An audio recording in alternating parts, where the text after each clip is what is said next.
Willie D Live. That was Rick James. He really did live his life on his own terms, and and sometimes to his detriment. But he knew exactly what he was getting into when he got into it. To the core, as a matter of fact, my dad is as raw, as it gets. And I think that, it's a gift and a curse because here you are, this celebrity superstar, and all your business, as you know, is on Front Street. So now people know when you are making a mistake that we all make these mistakes, but his just happened to be on blast. I'm a true and firm believer that you can actually learn from mistakes. And maybe it took him making a mistake for somebody else to learn that, okay, maybe I don't need to go that far. You know what I mean? So I think everything is a teachable moment. If you're not learning and making mistakes, then how do you improve? Hmm. Yeah, by his own admission, he said that I'm nasty and raw. Mm-hmm.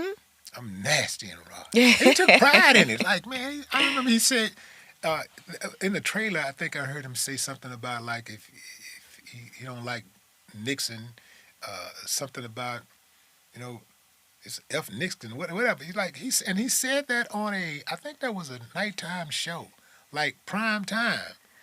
This man said F the president in prime time. This was what 30, 40 years ago. Because guess what that is? His opinion. We all are entitled to it. Most people are just afraid to speak on it out loud in front of people. Rick James would have a hard time getting his music out today in this cancel culture. As great as his music was, it was edgy. It was he he walked that tightrope. A He would have thousand a hard percent. time in this type of cancel culture we're in now, like putting out something like Super Freak and Fire and Desire, even Fire and Desire, which is one of my favorite all time favorites. Speaking of Fire and Desire, Beautiful ballad. with Tina Marie, Yes. the great, Beautiful ballad. incomparable Tina Marie. Man, they were something special together. Those two performed, you already knew you was about to get a show. And it brings me to that fourth annual BET awards show where he and Tina Marie was performing. Mm-hmm. And after the performance and everything, Rick was was to pick up an award, and this one girl said something about she didn't know who he was, and that's when he dropped the iconic "I'm Rick James" bitch on everybody. Absolutely. Like, yeah, Rick James was something else. Now, and here's the thing: like, were you in the audience? Were you? That was the first award show that my dad and I attended together. And that was the last show that Yeah, he attended before he passed away. right. Hmm. Now, at I this mean, point, the roof erupted when.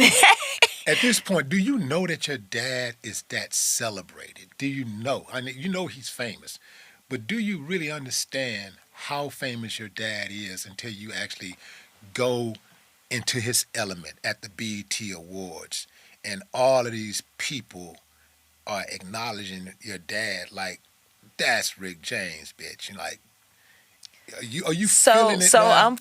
obviously, I'm familiar with his success and how big he is, but sitting there and in the moment that it happens, the impact, it definitely hits different Yeah.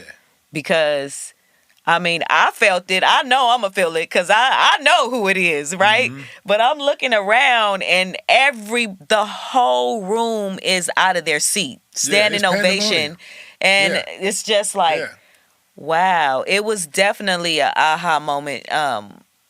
I don't even know if he realized it because he's never thought of himself anything less. So it's Yeah. like But yeah, it felt really, really good. It felt good to see that